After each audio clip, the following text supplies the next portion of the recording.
पवन Sahu versus 07 rider. पवन साहू के fan like ठोको, 07 rider के fan subscribe ठोको। Let's see कौन जीतेगा। पवन साहू एक प्रोफेशनल से बॉडी बिल्डर प्लस यूट्यूबर है।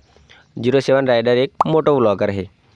पवन साहू की एज है 32 साल, 07 राइडर की एज है 25 साल।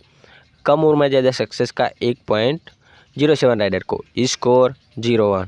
पवन साहू के यूट्यूब चैनल पर 27.2 मिलियन सब्सक्राइबर है, जहां 07 राइडर के यूट्यूब चैनल पर 70 लाख से ज़्यादा सब्सक्राइबर है। स्कोर 1-1।